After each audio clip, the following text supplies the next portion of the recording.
Pero bueno, esto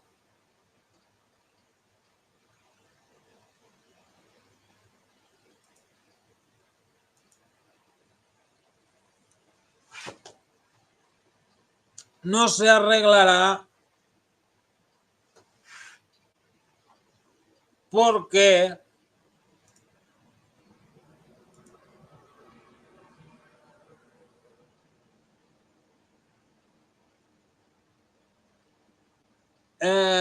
en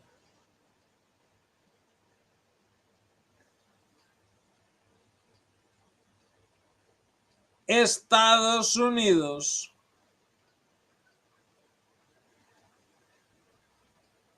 quien controla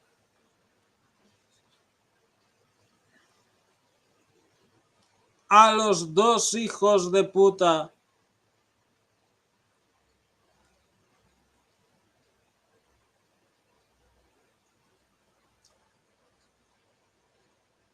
que se presentan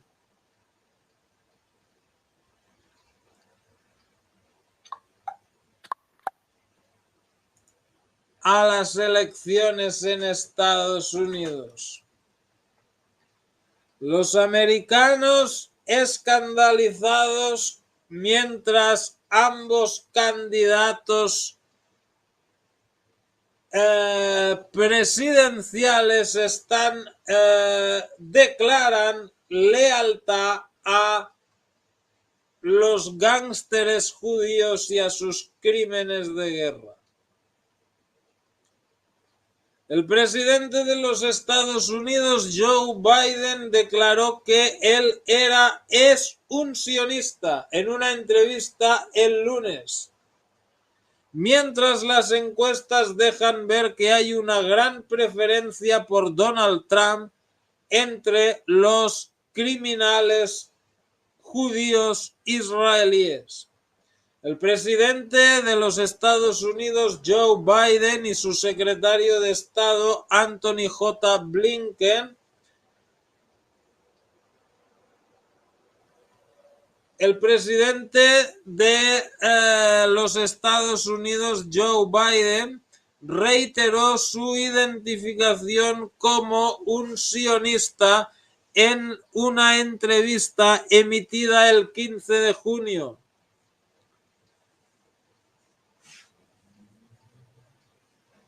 Esto en una campaña presidencial en Estados Unidos en que ambos candidatos han competido para expresar su lealtad a Israel.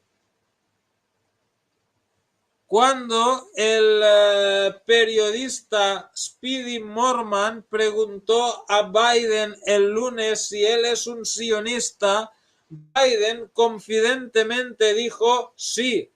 No tienes que ser judío para ser sionista. Y un sionista es sobre si Israel es un lugar judío, es un lugar seguro para los judíos por su historia de cómo los han perseguido, dijo Biden. Ay, sí, pobrecillos.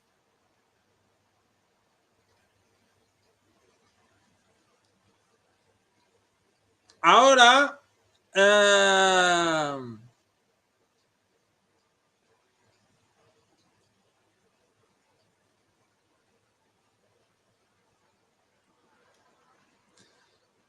ahora podrás hacer mucho de esto porque diferentes personas no saben lo que es un sionista. Bueno, no sé qué quiere decir con eso, pero poco se le entiende últimamente. Biden insistió en describirse a sí mismo como sionista, aunque el término cada vez más se ha vuelto despectivo entre muchos liberales en los Estados Unidos que forman su base de votantes. Biden ha sido atacado por algunos miembros del Partido Demócrata por ayudar y permitir el genocidio de Israel de los palestinos en Gaza.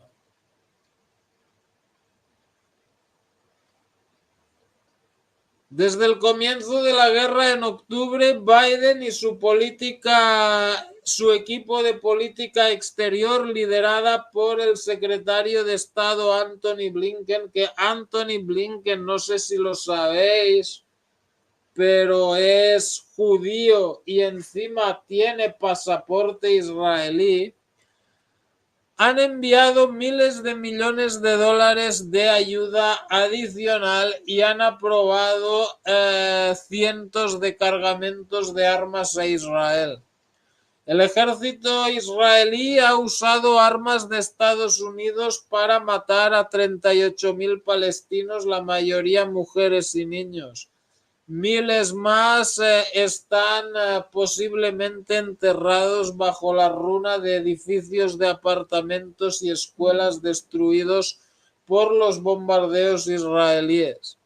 Al mismo tiempo, Biden ha sido criticado por el primer ministro Benjamin Netanyahu por no hacer lo suficiente para apoyar a Israel. O sea, esto ya es el colmo, ¿no? O sea, cada vez que alguien intenta hacer algo contra ellos en las Naciones Unidas, ahí está Estados Unidos, derecho de veto. No, no toquen a Israel, no toquen a Israel, que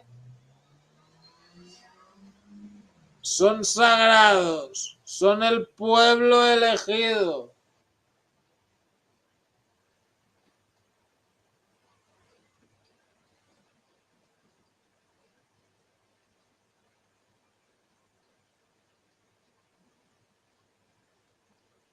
Galactic, ¿qué tal? Bienvenido. Me alegro de verte de nuevo. O sea, cada vez que alguien intenta hacer algo en las Naciones Unidas salen estos hijos de puta, da igual que sea un gobierno demócrata o republicano, porque, o sea, parece que solo hay un partido en Estados Unidos, el partido demopublicano o republicrata, como quieras llamarlo.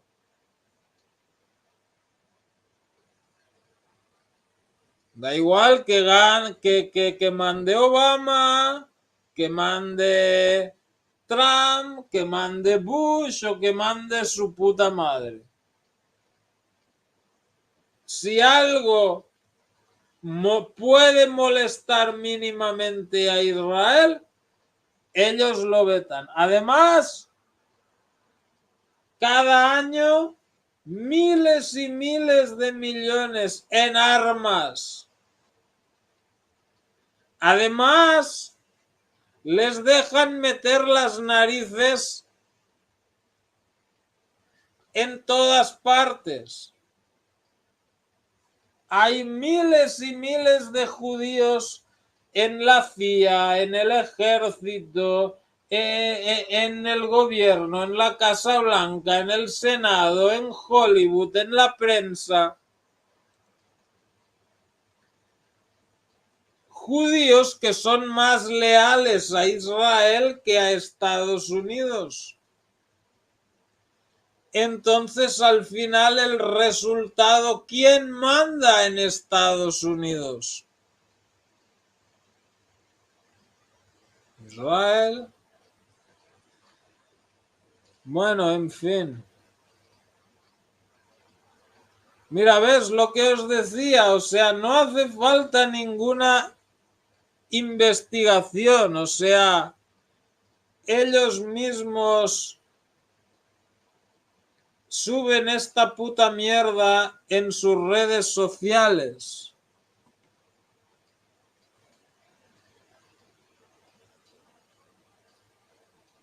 El criticismo de Netanyahu está reflejado en recientes encuestas, dejando ver una fuerte preferencia por Donald Trump sobre Biden entre los judíos israelíes por un 51% a un 35%.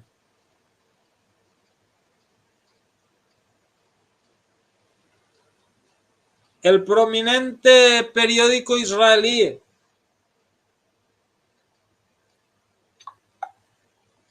Israel Hayom publicó un editorial el martes diciendo que el probable retorno de Trump a la presidencia de los Estados Unidos en noviembre será un nuevo amanecer en las relaciones entre Estados Unidos e Israel. En contraste a la posición pasiva-agresiva de la administración Biden hacia Israel, el retorno de Trump significaría un giro hacia un apoyo casi inequívoco que podría ayudar a Israel a derrotar a Hamas en Gaza y lanzar una guerra a gran escala contra Hezbollah en el Líbano, escribió el periódico.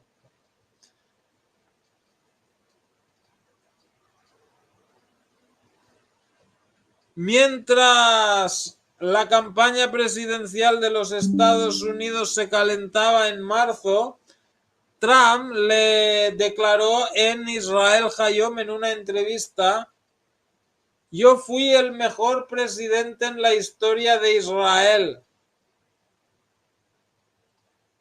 El mejor presidente en la historia de Israel. Nadie hizo por Israel lo que yo hice por Israel. ¿Y saben una cosa? Tiene razón. Trump ha sido el presidente más sionista, o sea, cada presidente compite con el anterior para ver quién come más pollas judías. La única excepción es Biden, que, bueno, no ha sido tan sionista como Trump. Entonces, pues bueno, los sionistas ya están, ¡guau!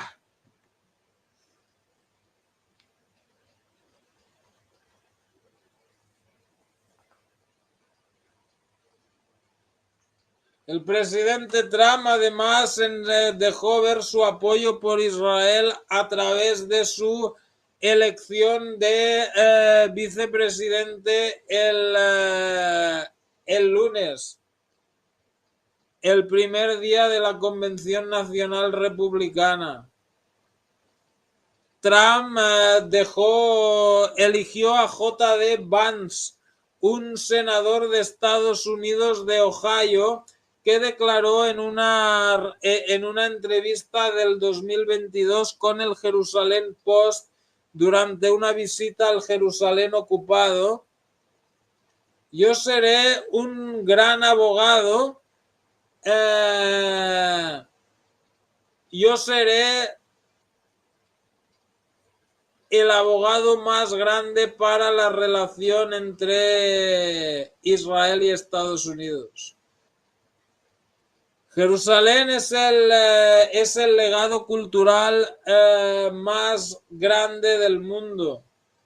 Si Israel no controlara este territorio, yo nunca habría tenido esta experiencia, él añadió. Oh, claro, lo más importante de este mundo es su experiencia. Menuda gentuza. Bueno, claro.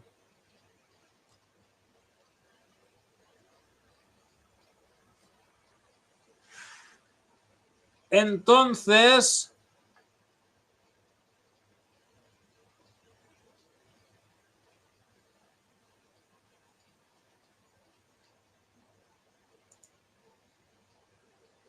hay que mirar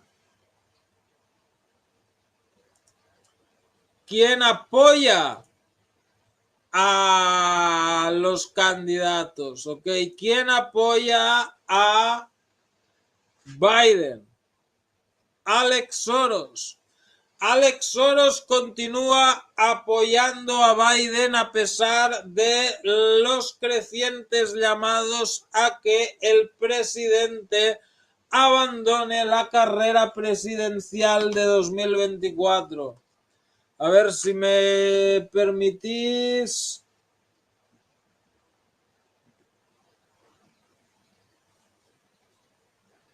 Un minuto, me pongo un cafecito, ¿ok? Ay.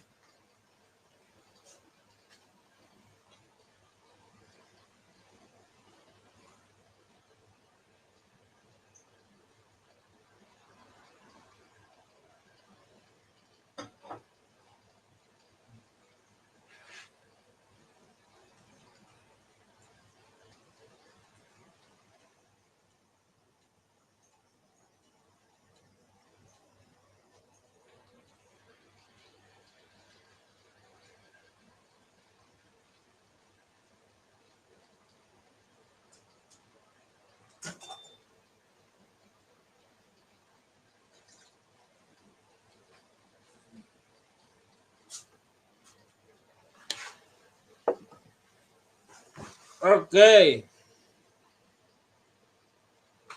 Alex Soros, el hijo del multimillonario filántropo George Soros, no ha retirado su apoyo por el presidente Joe Biden a pesar de los crecientes llamados a que éste abandone la carrera presidencial de 2024.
Ok.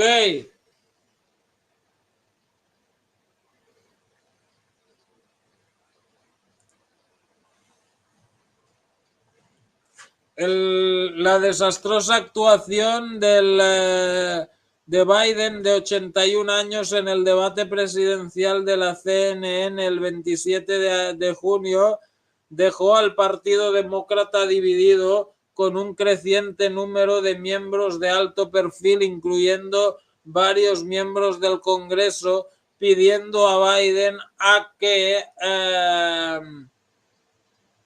que se retire de la campaña.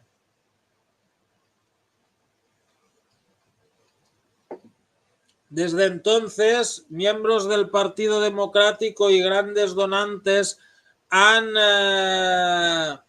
argumentado que otro candidato como la vicepresidenta Kamala Harris estaría mejor dotada para enfrentarse al antiguo presidente Donald Trump.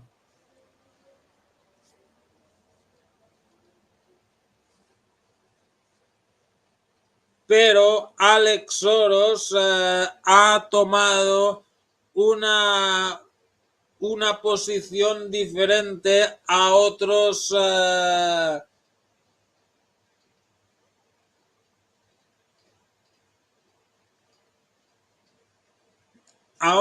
que apoyan al Partido Demócrata.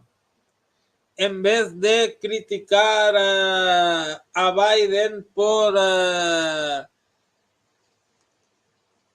enredarse en varias respuestas y ocasionalmente olvidar palabras durante el debate, Alex Soros, el presidente de la Fundación Open Society, llamó a la unidad dentro del Partido Demócrata en X.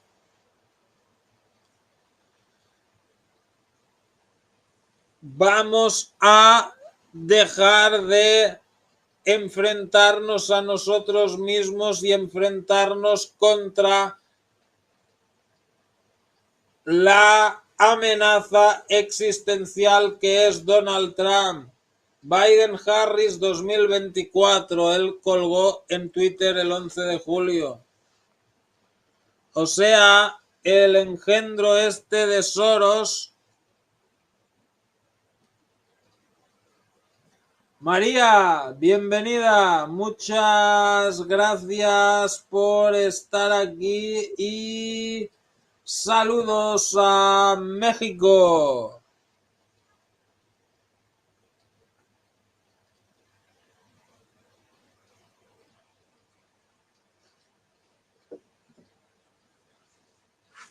Bueno,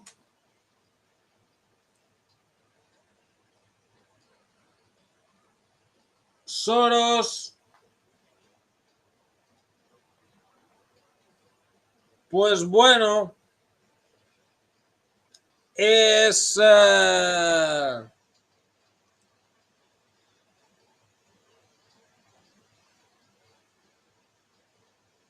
Sol Negro, bienvenido, muchas gracias por estar aquí. O sea, no tiene la misma línea de pensamiento que Netanyahu. O sea,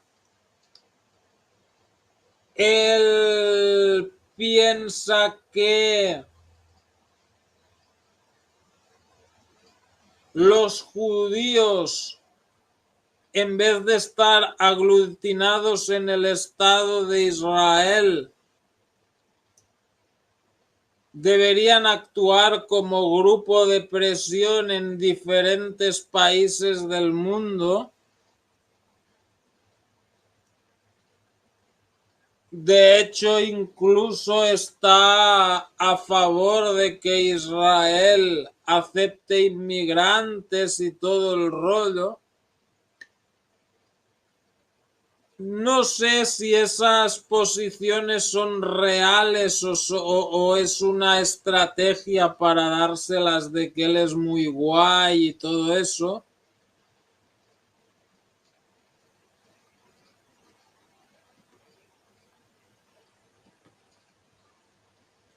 Pero a fin de cuentas él es... sí, es... ¿cómo se llama este?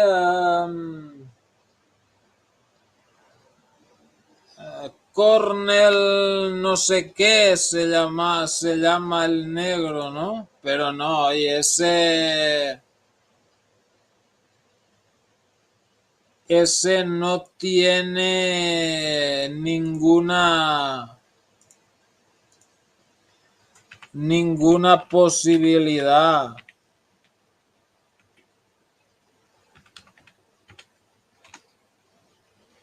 Cornel West se llama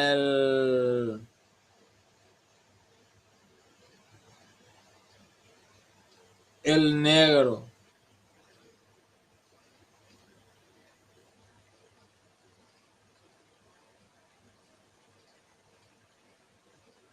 Si los votos que vayan a él, pues no se oye.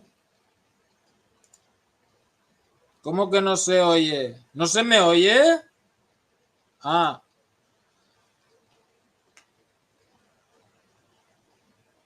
Los votos que vayan a él puede que incluso, o sea, alguna gente desencantada de Biden voten por el Cornel West o por Robert Kennedy y esa sea la diferencia que le dé la victoria a Donald Trump, ¿no? Lo cual es indiferente que gane Biden, que gane Trump, ¿no? O sea,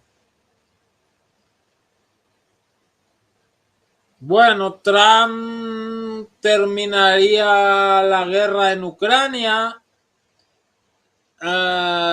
dejaría de dar tanto dinero a Taiwán también, lo cual está bien.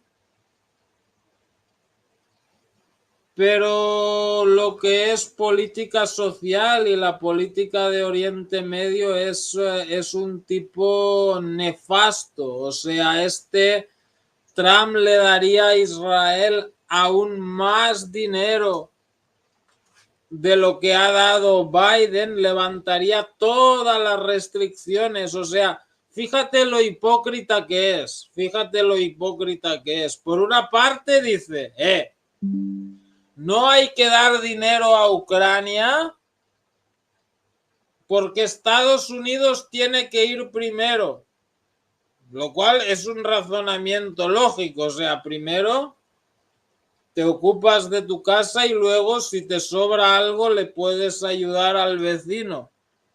Y podemos ayudar a Taiwán, pero nos tienen que pagar para que les ayudemos. Ok, está bien.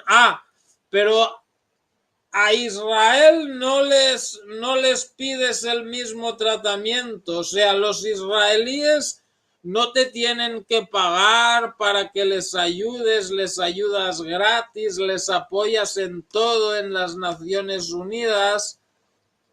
O sea, no me jodas, brother. O sea, ¿Estados Unidos primero sí o Estados Unidos primero no? ¿O primero Israel? Segundo Estados Unidos y luego el resto del mundo. Por lo menos sé sincero, o sea, oye, no, por mí Israel es más importante que Estados Unidos. ¿Pero por qué? Para Trump.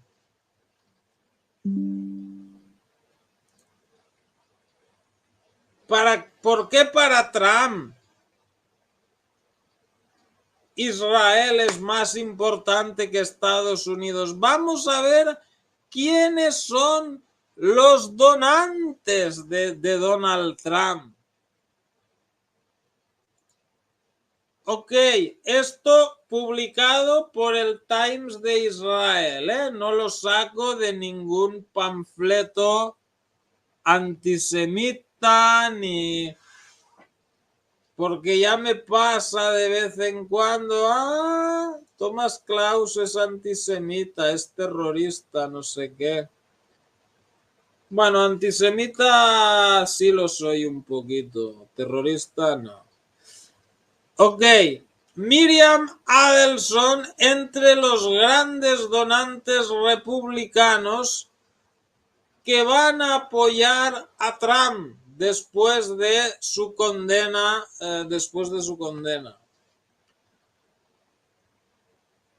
La multimillonaria de los casinos israelí americana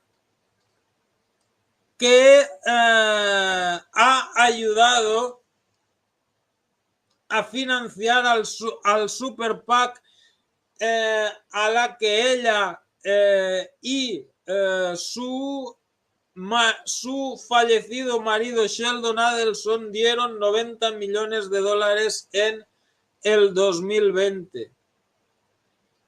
Bill Ackman también está considerando su apoyo. Bueno, los Adelson son propietarios de casinos y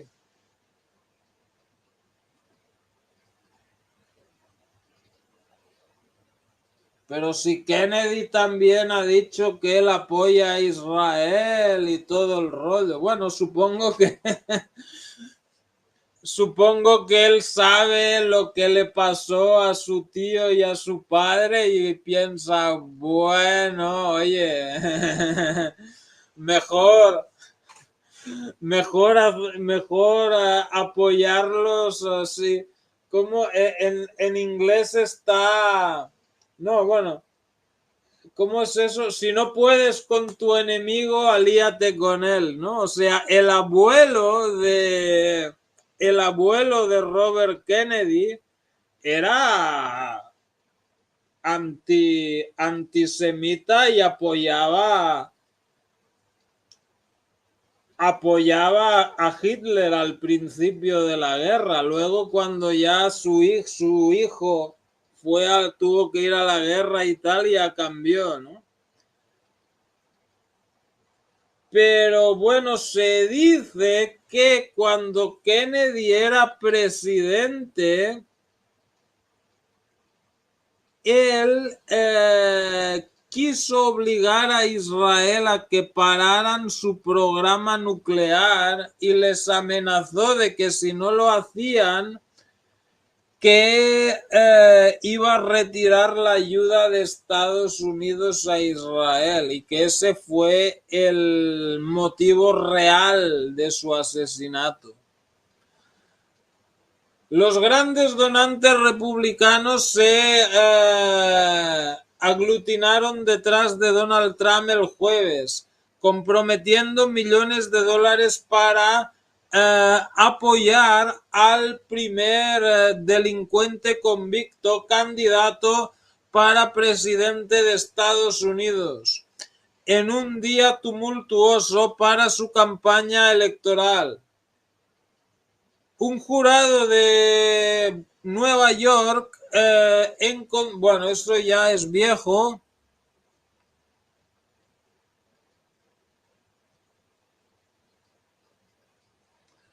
en una cascada de apoyo el jueves, grandes donantes, incluyendo a la multimillonaria de los casinos americano-israelí Miriam Adelson y el hotelero Robert Bigelow, se aglutinaron detrás de Trump con sus donaciones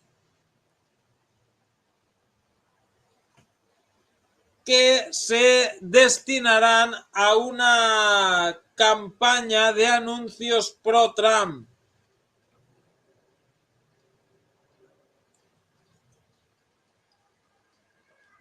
Campañas puerta a puerta y llamadas telefónicas en los estados clave. Adelson, la viuda de Sheldon Adelson, donará a Preservar América, según informes mediáticos de Estados Unidos. Aunque no está claro cuánto dará. Bueno, se dice que serán unos 100 millones de dólares. Bueno, los Adelson son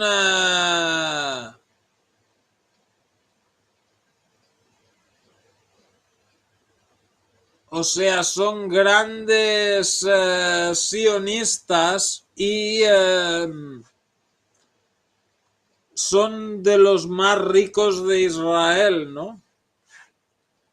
Otro importante donante de Donald Trump es Bill Ackman.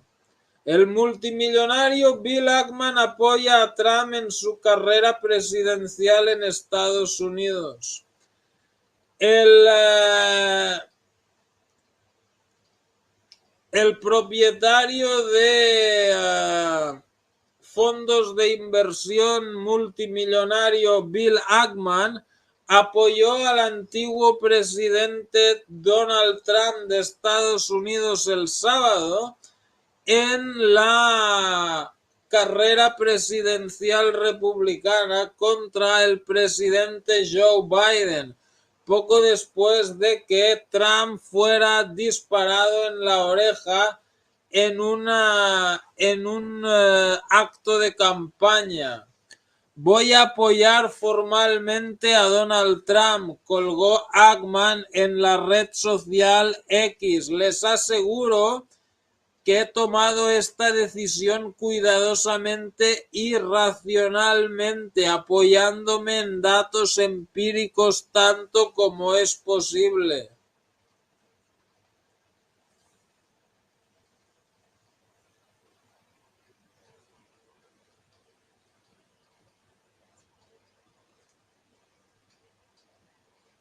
Bueno, Bill Ackman,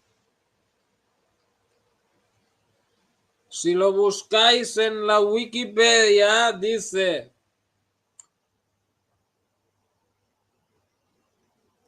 ok, creció en Chappaqua, Nueva York, el hijo de Ronnie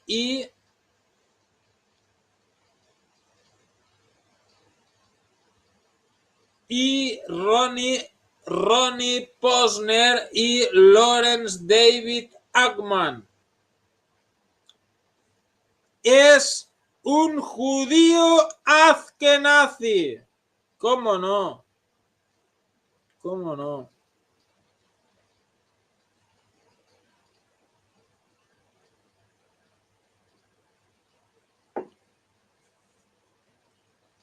Y luego, o sea, los donantes más importantes a los dos grandes candidatos son narizotas, ¿no? Y luego está Elon Musk, que hace unos meses como que parecía que tímidamente los iba a criticar, y luego le dijeron: Elon, ven para acá, ven para Israel, que tenemos que contarte algo, ¿no?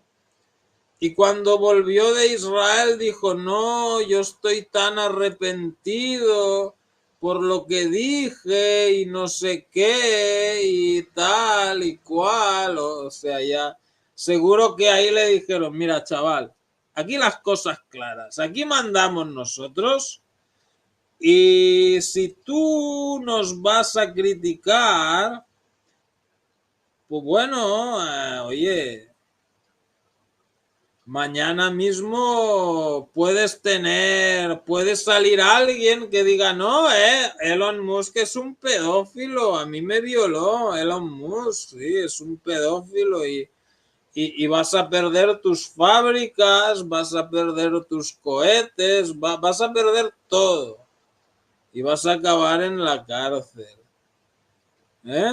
Lo que hemos hecho con el Weinstein, que es judío, lo podemos hacer contigo más si no eres judío. O sea, si lo hacemos con nuestra propia gente, ¿cómo no lo vamos a hacer contigo? O también alguien te puede matar o te puede pillar un cáncer y morirte en 3 semanas. O sea, cuidado lo que dices. Tú conoces tu lugar y calladito. Dedícate a los cohetes, a los coches, tus pijadas, el Twitter y tal, pero a nosotros no nos critiques, ¿vale? Y parece que él más o menos entendió el mensaje, ¿no? Y es posible que, o sea, su donación a la campaña pues sea parte de esto. Oye, ya que estamos puestos, sabes que nosotros, Biden está bien, ¿no? Pero preferimos a Trump. O sea, si nos puedes echar una manita, mejor, ¿no? Monje Mictau, bienvenidos, saludos a Costa Rica. Bueno, Donald Trump podría incluir a Elon Musk en su gabinete si triunfan las elecciones. El dueño de Tesla donará 45 millones de dólares mensuales a su candidatura. El expresidente estadounidense Donald Trump podría incluir al multimillonario Elon Musk en su gabinete si resulta victorioso en las elecciones presidenciales de 2024. Esta información fue revelada semanas atrás por el diario The Wall Street Journal. Recientemente el mismo medio informó sobre los planes de donación de Musk en espera de confirmar si el director general de Tesla formará parte de la futura administración. Que bueno. O sea, es sorprendente que esto sea legal. O sea, básicamente estás comprando un cargo, ¿no? Elon Musk tiene la intención de donar alrededor de 45 millones de dólares mensuales, aproximadamente 41,3 millones de euros, al nuevo Comité de Acción Política, conocido como Super PAC, que apoya la campaña presidencial de Donald Trump, quien ha sido ratificado como candidato republicano. El Super PAC se fundó en junio pasado y ha recibido contribuciones de empresarios destacados como Joe Lonsdale, socio de Peter Thiel en Palantir, a su vez socio del candidato a vicepresidente J.D. Vance, los hermanos Cameron y Tyler Winklevoss de Gemini y Joe Kraft, Alliance Resource Partners, junto a su esposa Kelly Kraft, ex embajadora de Estados Unidos en la ONU. El trimestre más reciente, el comité acumuló alrededor de 8 millones de euros en donaciones, por lo que la contribución de Musk tendría un impacto significativo. Elon Musk ha sido históricamente donante tanto del Partido Republicano como del Partido Demócrata. Sin embargo, hace 2 años Musk declaró públicamente su ruptura con los demócratas, acusándolos de haberse convertido en el partido de la división y del odio.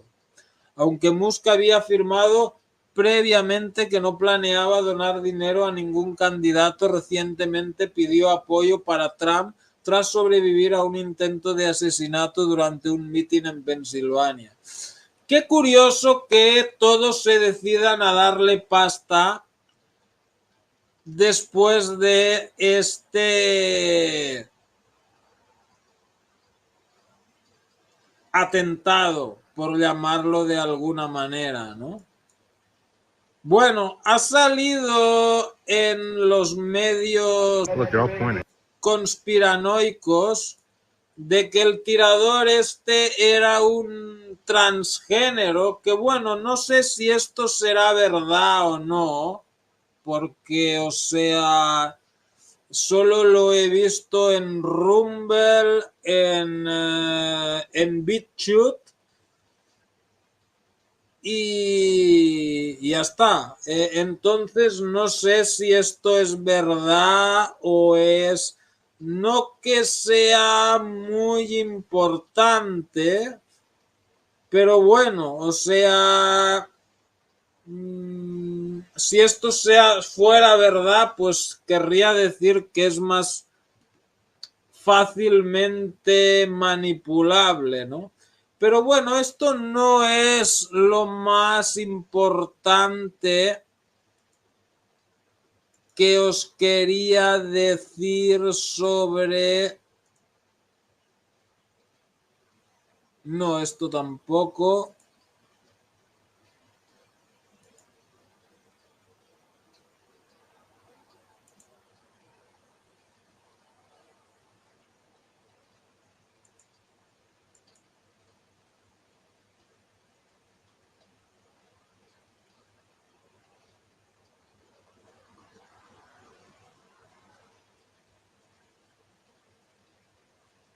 Fíjense en esto.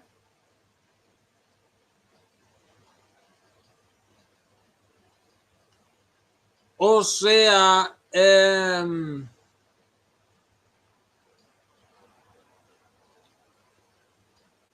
una torre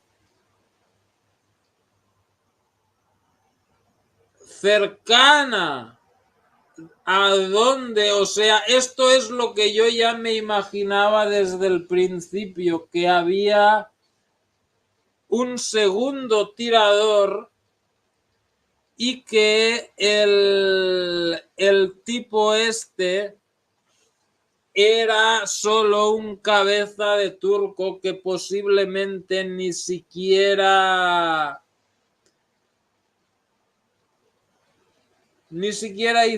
hizo nada, ¿no?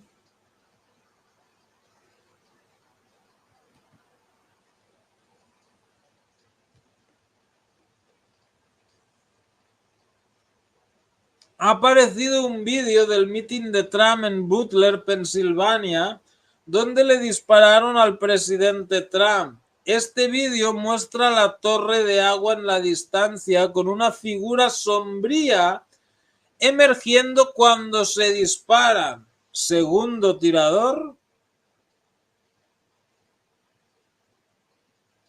O sea, el mismo rollo que con Kennedy, ¿no?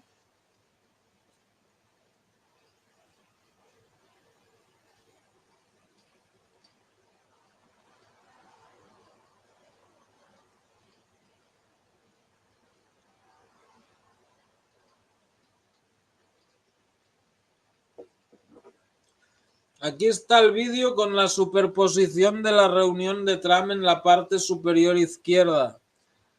En la parte superior de la torre de agua hay una estructura circular más pequeña en el centro de la parte superior de la torre. Verás aparecer una figura oscura en el lado derecho de esa pequeña estructura circular en la parte superior central de la torre de agua segundos antes de que comenzara el tiroteo.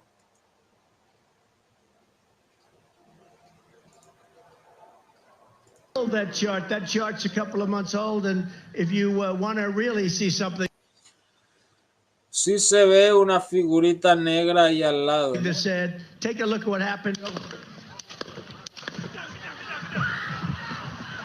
Fijaos que ahora se ha movido ligeramente la figurita negra.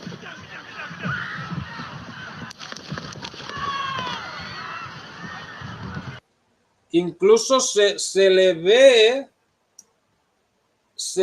manipular algo que podría ser un arma. O sea, es como que dispara y luego sería pues agarrar el arma para irse, ¿no?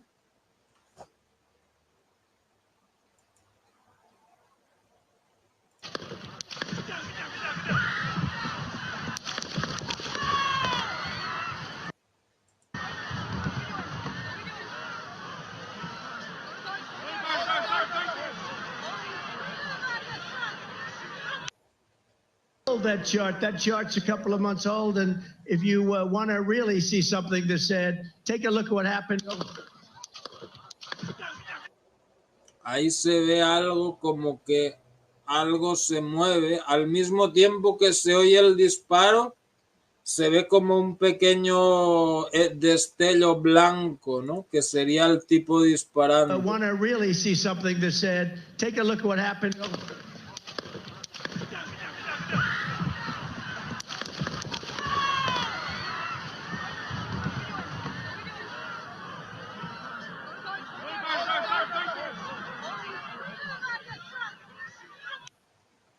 Hold that chart. That chart's a couple of months. Bueno.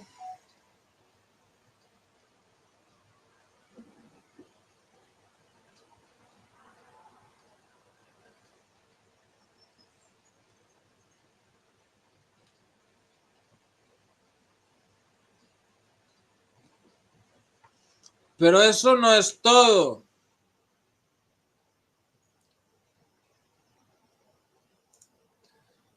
Igual que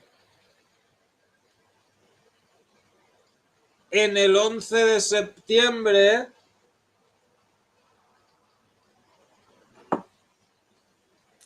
parece que alguien pensó, oye, ya que estamos puestos,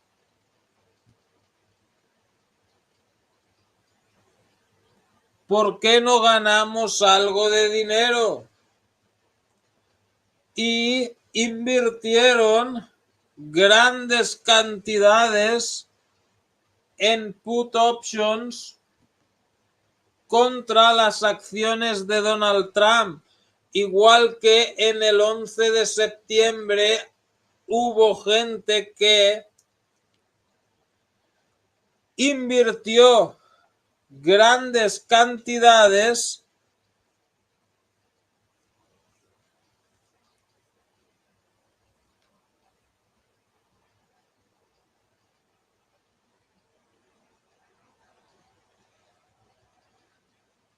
contra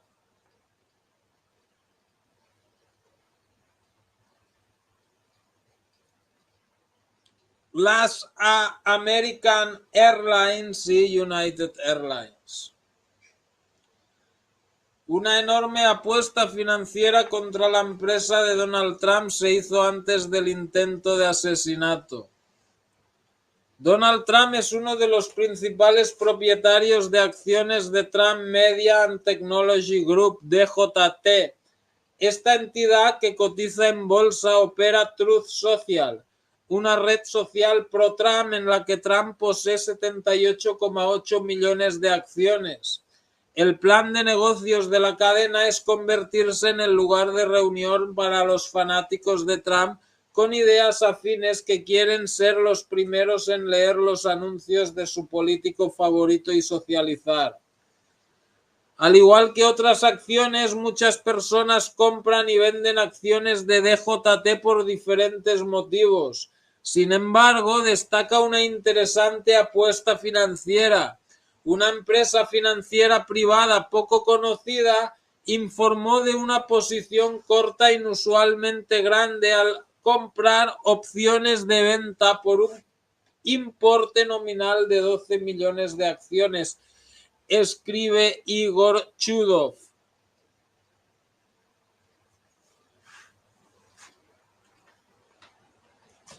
Así, el 12 de julio, un día antes del asesinato, o sea, el intento de asesinato era en día 13, naturalmente, número significativo para los Illuminati, ¿no? Austin Private Wealth informó de una posición corta nominalmente equivalente a 12 millones de acciones.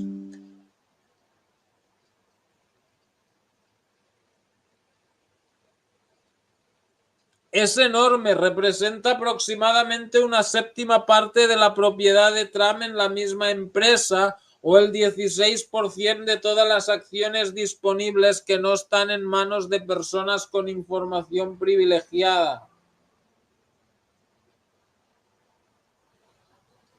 Eso es un gran problema para mis lectores no financieros. Aquí hay una pequeña introducción a las opciones de venta.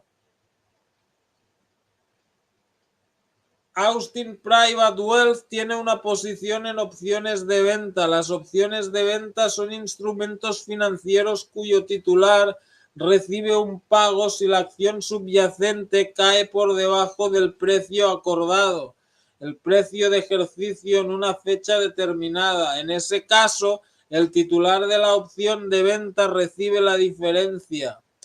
Cuanto más caen las acciones, más recibe el titular de la opción de venta. O sea, alguien sabía que las acciones iban a caer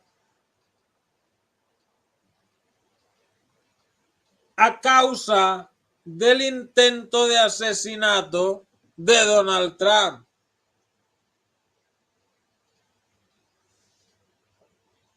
O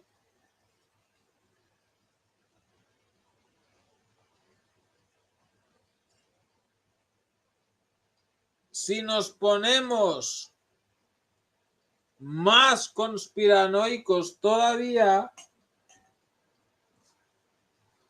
podríamos decir que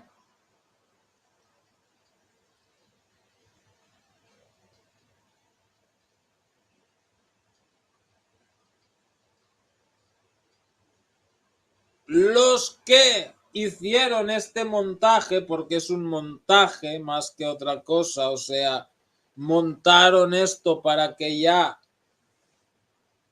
asegurarse que Donald Trump ganara las elecciones,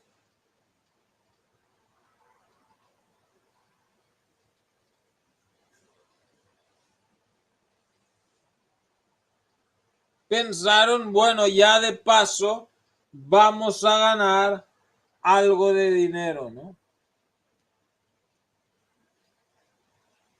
Bueno, consiguieron lo que querían. Trump es el nominado republicano y tiene más apoyos que nunca.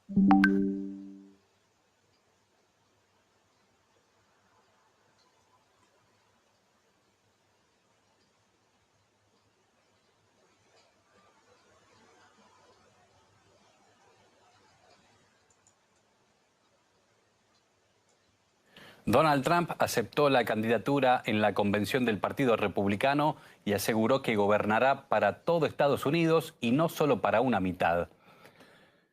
Sucede mientras recrudece una fuerte presión de miembros del Partido Demócrata para que el presidente Joe Biden abandone la carrera para la presidencia. Incluso se hicieron públicos presuntos comentarios del expresidente Barack Obama, asegurando que Biden debería considerar la viabilidad de su candidatura. Mientras tanto, en la vereda de enfrente, un senador republicano aseveró que si el jefe de Estado no va a presentarse a la contienda por su condición de salud, debería dejar su cargo hoy mismo. Nuestra compañera Elena Villar nos trae todos los pormenores. Hola Elena, ¿cómo estás? Bueno, cuéntanos las novedades, por favor. Hola, ¿qué tal? Me muestro ante ustedes con un mensaje de confianza y esperanza. Dentro de 4 meses tendremos una victoria increíble. Ha sido parte del inicio del discurso de Donald Trump en la Convención Nacional Republicana, cuando ya es candidato republicano confirmado a la presidencia. Ha sido su primera alocución tras el intento de asesinato que sufrió el pasado sábado mientras daba un mitin en Pensilvania y se le ha visto visiblemente emocionado. También con la venda en la oreja en la que resultó herido. Trump ha hablado de unidad, de ser el presidente de todos los estadounidenses y no solo de una mitad. Vamos a escucharle. La división en nuestra sociedad debe ser curada. Debemos curarla rápidamente. A nosotros los estadounidenses nos une un destino común. Nos levantamos juntos o nos desmoronamos. Me presento para ser el presidente de todos los estadounidenses. No de la mitad del país, porque no hay victoria si se gana para la mitad de los estadounidenses. Así que esta noche, con fe y devoción, acepto con orgullo la nominación para la presidencia de Estados Unidos. El expresidente también ha relatado lo sucedido el sábado, ha asegurado que es tan doloroso que no lo va a volver a hacer. Ha dicho que si no hubiera movido la cabeza en el momento del disparo hubiera muerto y que cree que Dios estaba a su lado. Trump también ha recordado a las víctimas del atentado y ha anunciado una millonaria recaudación para sus familias. El expresidente ha asegurado que los demócratas deben cesar las cazas de brujas contra él y dejar de usar la justicia como arma. Ampliamos sus palabras. In that spirit, the Democrat El Partido Demócrata debería dejar inmediatamente de instrumentalizar el sistema judicial y de etiquetar a sus oponentes políticos como enemigos de la democracia, sobre todo porque eso no es cierto. De hecho, yo soy quien está salvando la democracia para el pueblo de nuestro país. Según Trump, estas son las elecciones más importantes de la historia de Estados Unidos. Ha asegurado que si ellos ganan, las fronteras serán seguras, que se restablecerá la ley y el orden, que recuperarán la economía, que acabarán con la inflación o que habrá paz y armonía en el mundo. El exmandatario ha sido claro: nuestro planeta está al borde de una tercera guerra mundial. Donald Trump también ha asegurado que si llega a la presidencia pondrá fin a la guerra de Ucrania, una guerra que nunca tendría que haber sucedido, ha dicho Trump. En general, también ha tenido palabras de agradecimiento para quienes han participado en la convención, entre ellos a su candidato a la vicepresidencia, J.D. Vance. Durante esta jornada también hemos escuchado los discursos de viejos conocidos, como el exsecretario de Estado Mike Pompeo, el luchador Hulk Hogan o el periodista Tucker Carlson. Este cierre de la convención republicana llega en un momento también en el que aumenta la presión para el presidente Joe Biden. Según el diario Washington Post, el propio expresidente Barack Obama habría dicho a sus aliados en los últimos días que el camino de Joe Biden hacia la victoria ha disminuido considerablemente y que cree que el presidente debe considerar la viabilidad de su candidatura. Aún así, la publicación dice que Obama ha sido claro en esas conversaciones, asegurando que el futuro de la candidatura es una decisión que debe tomar el propio presidente, y ha dicho que su preocupación es protegerle a él y a su legado. Ya la semana pasada, recordemos, tanto el líder de la minoría de la Cámara de Representantes como el líder de la mayoría del Senado hablaron directamente con Biden, advirtiendo sobre las preocupaciones generalizadas sobre su candidatura. En esta jornada también una publicación, Axios, ha avanzado que Biden podría renunciar este mismo fin de semana. Sin embargo, cabe destacar que asesores de la campaña del presidente siguen asegurando que esto no va a pasar. Recordemos que Biden está en estos momentos aislado en su casa de la playa en cuarentena después de que este miércoles interrumpiera su campaña al dar positivo por coronavirus.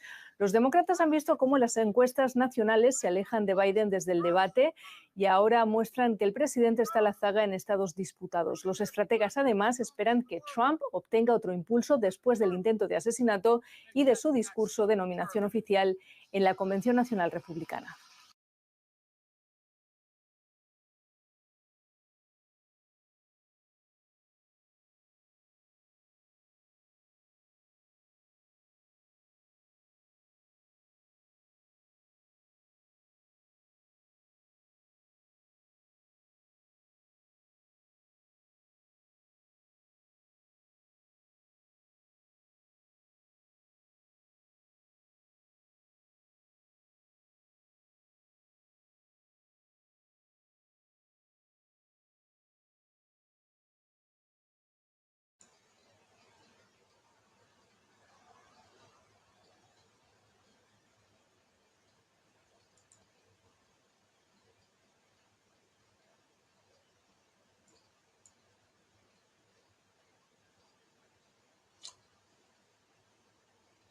Bueno,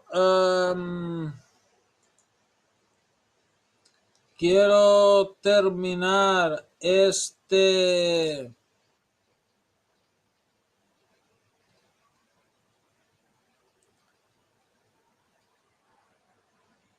tema de las elecciones con una entrevista interesante de uno que es, no sé si es historiador o Jeffrey Winters, profesor de Ciencias Políticas en la Universidad de Northwestern, Illinois, Estados Unidos. Durante los últimos 250 años, los oligarcas han usado su poder para asegurarse de que la democracia no haga la sociedad más igualitaria. Jeffrey Winters habla como un académico, pero muchos podrían considerar sus ideas como subversivas o revolucionarias. Y es que este profesor de ciencia política de la Universidad de Northwestern Illinois, Estados Unidos, lleva un cuarto de siglo dedicado al estudio de un tema complejo: el poder de la riqueza y cómo ésta se transforma en influencia política. De este esfuerzo surgió su libro Oligarquía, en el que no solamente traza la historia de poder y privilegio de las oligarquías desde tiempos antiguos hasta la actualidad, sino que además desarrolla una teoría original sobre esta materia. En esta conversación con BBC Mundo, a propósito de la publicación en español de ese texto, Winters habla sobre algunas de sus planteamientos más polémicos, como por ejemplo su afirmación de que todas las democracias liberales de la actualidad son al mismo tiempo oligarquías. También aborda las razones por las cuales considera que la participación democrática se ha vuelto ineficaz para hacer frente al poder de las oligarquías, así como la paradoja de que las sociedades democráticas que consagran la igualdad política sean en la actualidad increíblemente desiguales desde el punto de vista económico. ¿De qué hablamos cuando hablamos de oligarquía? La oligarquía se refiere al poder político de la riqueza. Desde la antigüedad en Atenas y Roma, cuando la palabra oligarquía apareció por primera vez, siempre se refería al poder de esas pocas personas que tienen una enorme riqueza. El poder político puede asumir muchas formas, como por ejemplo ocupar un cargo político o controlar capacidades coercitivas, como un caudillo militar. Pero una de las fuentes más importantes de poder político a lo largo de la historia ha sido poseer una riqueza masiva, y en la actualidad tenemos oligarcas de la misma manera que los tenían en el mundo antiguo.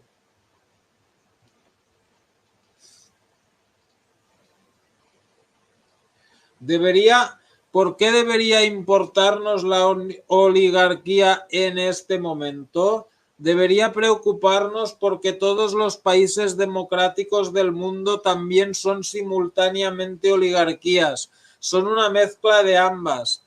Los países que permiten la competencia política entre partidos y gozan del derecho al voto también tienen un pequeño número de personas que usan el enorme poder de su riqueza para financiar candidatos incluso antes de que todos los ciudadanos acudan a votar.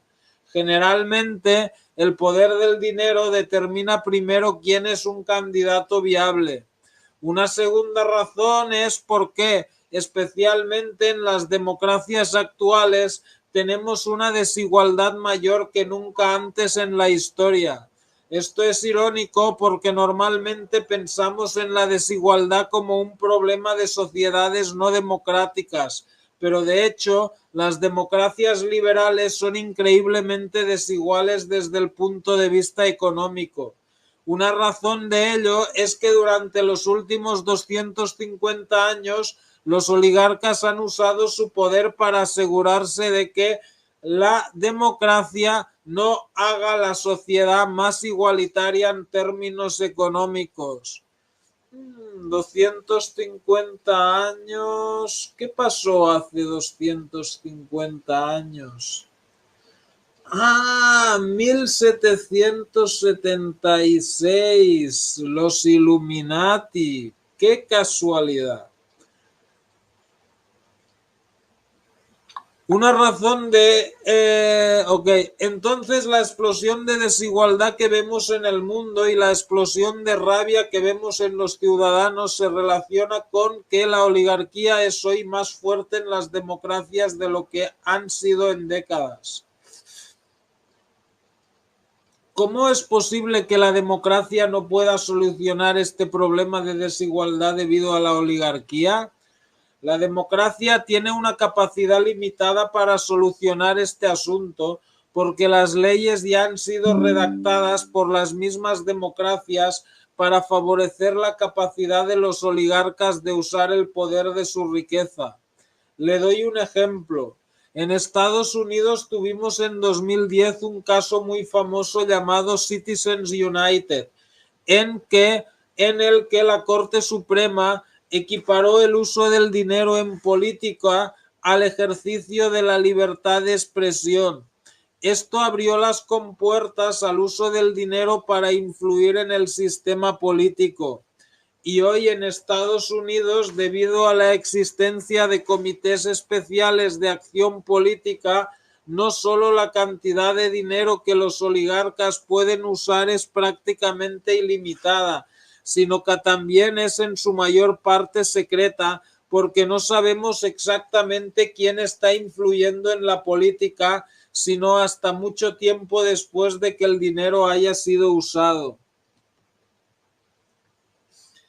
Cuando se habla de un pequeño grupo de personas muy ricas que utilizan su poder y su riqueza, la mayoría de la gente pensaría en las élites.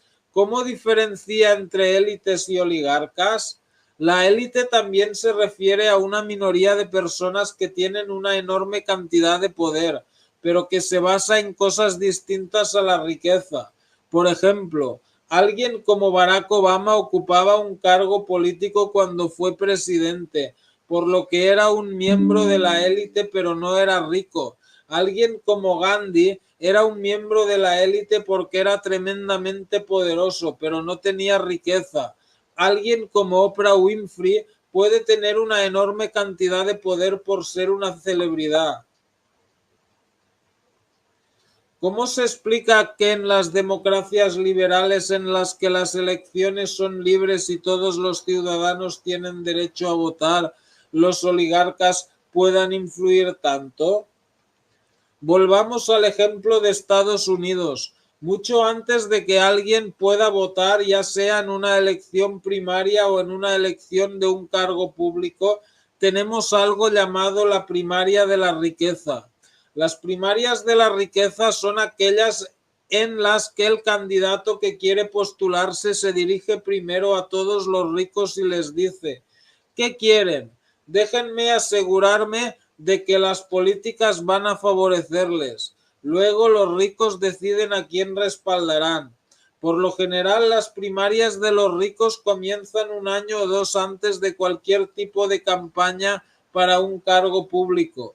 Y si usted quiere postularse, pero no puede atraer el dinero de los ricos, la mayoría de las veces no puede competir.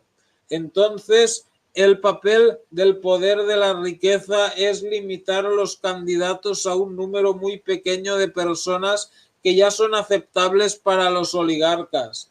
Después de que los oligarcas hayan eliminado a los otros candidatos, entonces abren la posibilidad a la gente para que pueda decidir entre los candidatos A, B y C, todos los cuales son completamente aceptables para los oligarcas.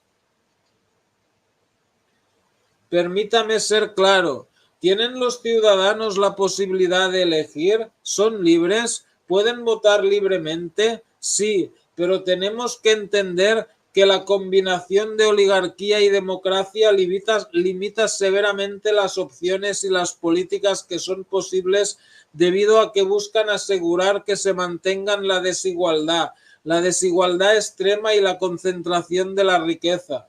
A veces este proceso fracasa y la democracia produce candidatos o partidos que no son aceptables para los oligarcas. Cuando esto ocurre, normalmente es la democracia misma la que se derrumba porque los oligarcas la consideran inaceptable. Un ejemplo muy claro fue el caso de en Chile. La democracia produjo un partido y un candidato que eran completamente inaceptables para las corporaciones y los ricos.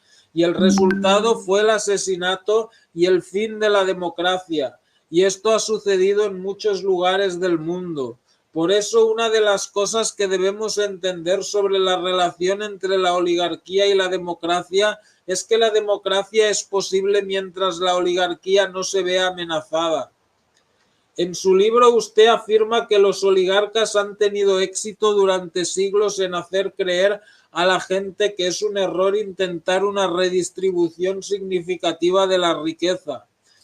Cuando la democracia estaba surgiendo, los oligarcas estaban extremadamente preocupados de que causara una redistribución de la riqueza. Tenían mucho miedo y, de hecho, no querían que la democracia se produjera. Y resulta que, de hecho, la democracia se ha estructurado de una forma que hace extremadamente difícil redistribuir la riqueza.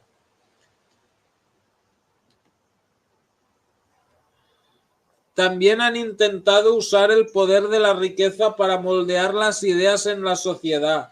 Muchos oligarcas de todo el mundo financian centros de investigación, institutos y departamentos de economía en las principales universidades para difundir la idea de que sin oligarcas y sin riqueza concentrada no se crearán puestos de trabajo y las economías se derrumbarán. También plantean la idea de que los oligarcas son realmente beneficiosos para la sociedad porque son filántropos y hacen donaciones de dinero a la medicina y otras causas que apoyan. O sea, y parece mentira que todavía haya gente que se crea esto de los filántropos, ¿no? Pero bueno. Lo que nunca se dice es que lo principal que hacen los oligarcas con su dinero es defender su propia riqueza. A partir de los años 50 y 60 surgió lo que llamo en el libro la industria de la defensa de la riqueza, que es una industria multimillonaria formada por abogados, contables, cabilderos y profesionales de la gestión de la riqueza, cuyo único trabajo es asegurarse de que los oligarcas no tengan que pagar impuestos. Hay dos formas en las que aumenta la desigualdad. Una ocurre en el punto de producción, es decir, en la relación entre las personas que trabajan y los propietarios de los lugares de trabajo. La otra forma en que la desigualdad se ve afectada es en la política gubernamental de redistribución. Por eso, la mayoría de las sociedades intentan lidiar con la desigualdad mediante impuestos progresivos. Los pobres pagan un porcentaje menor de impuestos mientras que los ricos deberían pagar más. El trabajo de la industria de defensa de la riqueza es asegurarse de que los impuestos progresivos no funcionen. Por ejemplo, personas como Warren Buffett, Elon Musk o Jeff Bezos pagan una tasa impositiva significativamente más baja que el ciudadano promedio de Estados Unidos. ¿Por qué? En primer lugar, porque la industria de defensa de la riqueza moldea la legislación ayudando a redactar las leyes en el Congreso para dejar lagunas legales para los ricos. En segundo lugar, la misma industria de defensa de la riqueza mueve el dinero por todo el mundo hacia jurisdicciones secretas, fideicomisos o paraísos fiscales para hacer imposible que agencias como el IRS, el Servicio de Impuestos de Estados Unidos, puedan saber dónde está la riqueza. Por último, la misma industria de defensa de la riqueza presiona al Congreso para que recorte la financiación del IRS, limitando su capacidad de investigación de modo que no pueda encontrar el dinero ni perseguir ni investigar a los oligarcas. En su libro, usted menciona que la oligarquía representa el 1% del 1% y que cuando movilizan su poder para proteger sus fortunas, los que terminan pagando más impuestos son aquellos que son un poco menos ricos y la clase media. ¿Puede explicar eso? En el libro defino a un oligarca como una persona que alcanza un nivel económico que le permite pagar a la industria de defensa de la riqueza, es decir, que usa su riqueza para defender la riqueza. En Estados Unidos, por ejemplo, existe el grupo que llamo oligarcas y el grupo que está por debajo de ellos son acaudalados, más affluent. Este término lo aplica la propia industria de defensa de la riqueza para referirse a las personas que en realidad no son lo suficientemente ricas como para poder comprar sus servicios. Se estima que estas personas disponen para invertir de activos líquidos de entre $100,000 y $1 millón. ¿Y cómo lo saben? porque ya intentaron convertirlos en clientes, pero no tenían suficiente dinero para costear sus servicios. Le doy un ejemplo de estos servicios. En Estados Unidos existe algo llamado Carta de Opinión Fiscal. Es un documento elaborado por un bufete de abogados que cuenta con especialistas en impuestos que, basándose en el análisis de la ley que ellos hacen, indica que usted no tiene que pagar determinados impuestos. Una carta así suele costar entre 1 millón y 3 millones de dólares, pero puede ahorrarle entre 30 y 300 millones de dólares en impuestos en un año.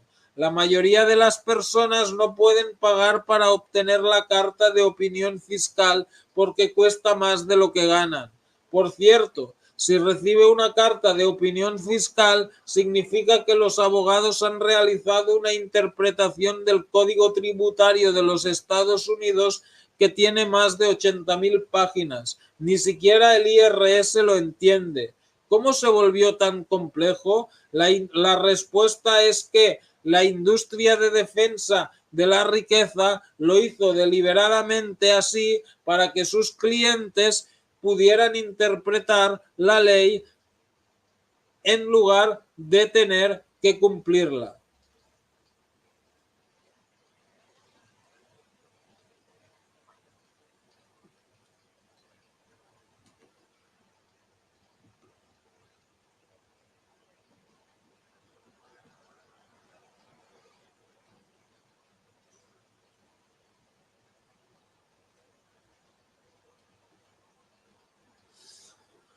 Ok, Oikoslov, buenas noches, gracias por haber estado. ¿Y esto también ocurre en Europa Occidental? Totalmente. Una de las cosas interesantes de Europa es que a menudo pensamos que los países escandinavos tienen más socialismo y bienestar, pero los oligarcas de Suecia, Finlandia o Dinamarca tampoco pagan casi nada en impuestos. Entonces, ¿cómo financian el bienestar? ¿Cómo financian el bienestar de los pobres en sus países, el acceso a la atención médica, la educación, etcétera? La respuesta es que utilizan impuestos regresivos. Básicamente se trata de impuestos que paga la clase media y la gente que está justo por encima de ella, los acaudalados.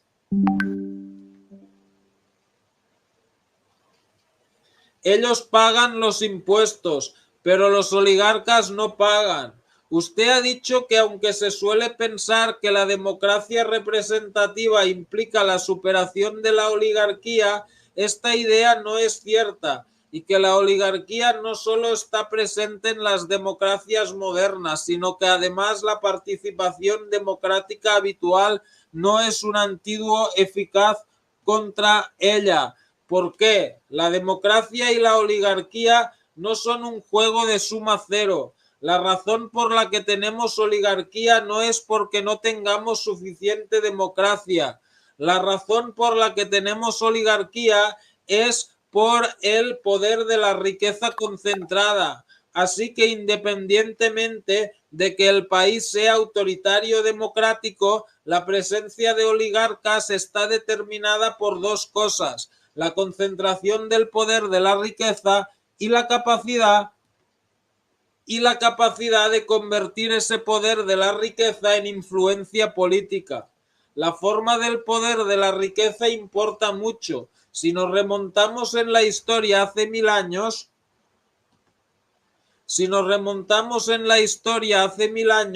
tal vez yo era muy rico porque tenía 10.000 cabezas de ganado, pero no era fácil para mí convertir mi ganado en poder político. Pero si avanzamos hasta el siglo XX y XXI, tenemos una explosión de riqueza financiera que se convierte mucho más fácilmente en influencia política que si soy dueño de tierras o de minas. Así que en la historia la forma del poder de la riqueza ha cambiado y hoy estamos en el máximo poder de la riqueza en el mundo. Ese es el primer punto.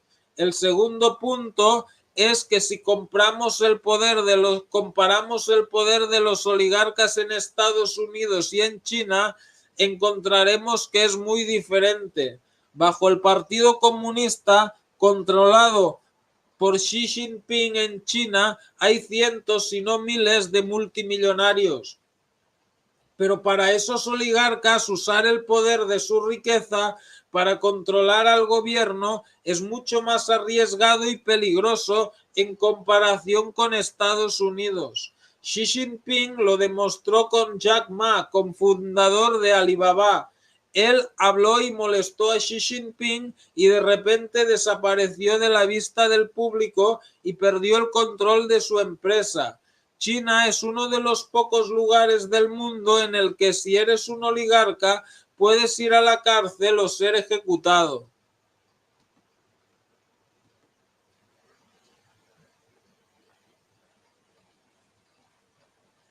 En términos prácticos, ¿cómo afecta la existencia de la oligarquía a las vidas del 99,9% restante? La existencia de la oligarquía significa que el poder para hacer que la sociedad sea cada vez más desigual es ilimitado. El principal interés de los oligarcas es concentrar cada vez más riqueza en sus propias manos. Cuando comencé a estudiar a los oligarcas hace aproximadamente 25 años, se necesitaban cientos y cientos de oligarcas para igualar la riqueza del 50% más pobre del mundo. Hoy, unos 50 oligarcas tienen tanta riqueza como los 4.000 millones de personas más pobres del mundo.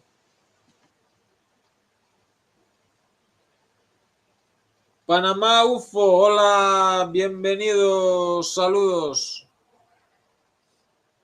En Estados Unidos hace 25 años se necesitaban unos 30 oligarcas para igualar la riqueza total de la mitad más pobre del país. Hoy son solo 3 personas. ¿Qué impacto tiene esto? En primer lugar, la esperanza de vida de las personas ricas en comparación con las personas que no tienen riqueza es muy diferente. Debido a la creciente desigualdad en el mundo, millones de personas mueren entre 5 y 10 años antes de lo que lo harían si la desigualdad fuera menor. Otra diferencia, los hijos abandonan el hogar mucho más tarde. Están retrasando el momento de casarse, de comprar su primera vivienda, de tener su primer hijo y cada vez tienen menos. Todo esto sucede porque su situación económica es mucho más precaria. Sus vidas corren más riesgo debido a la creciente desigualdad. Y a medida que se incrementa la desigualdad, aumenta su disposición a considerar actores políticos más extremos porque su esperanza en el futuro disminuye. Y en todo el mundo estamos viendo, incluso los jóvenes en particular, están más abiertos a figuras políticas muy extremas. Todo esto es resultado del éxito de los oligarcas en aumentar la desigualdad en todo el mundo. ¿Diría entonces que los oligarcas y el sistema de protección de rentas crean desigualdad y la desigualdad extrema es una amenaza para la democracia? Totalmente. ¿Qué puede hacerse al respecto? Hemos visto en el pasado que los países de todo el mundo tienen la capacidad de limitar y reducir el poder oligárquico, aunque no necesariamente lo eliminen del todo. Un ejemplo sencillo, los controles que se pueden imponer sobre el uso del dinero en la política. Son medidas que se han usado antes en democracias de todo el mundo y hemos visto que son posibles. Pero para hacerlo debemos tener una movilización más fuerte en la sociedad en torno a estas cuestiones. Otra cosa que se puede hacer es algo que ahora se está discutiendo seriamente entre Estados Unidos, la Unión Europea, Brasil y las Naciones Unidas. La posibilidad de un impuesto global sobre la riqueza. ¿Y por qué es importante? Porque si los países se coordinan en esta cuestión de gravar la riqueza, significa que los oligarcas no pueden utilizar la geografía global en contra de cada país. También hemos visto que cuando los ciudadanos comunes se organizan y se movilizan, especialmente a través de cosas como los sindicatos, su poder político para desafiar a los oligarcas aumenta significativamente. Por lo tanto, hay cosas que se pueden hacer, pero deben hacerse de una manera que sea consciente del problema y responda directamente a él. No debemos ver el poder de la riqueza y el poder oligárquico como algo inevitable. Hay cosas muy concretas que se pueden hacer. Bueno, no sé si se han enterado. Bueno, ya hace unos años salió que la CIA había investigado, había espiado a Angela Merkel, que es una política que ya ves tú, o sea, alguien tan... O sea, era alguien que estaba totalmente vendida a los intereses de Estados Unidos. Si no confiaban en ella, aquí tienes otro ejemplo, alguien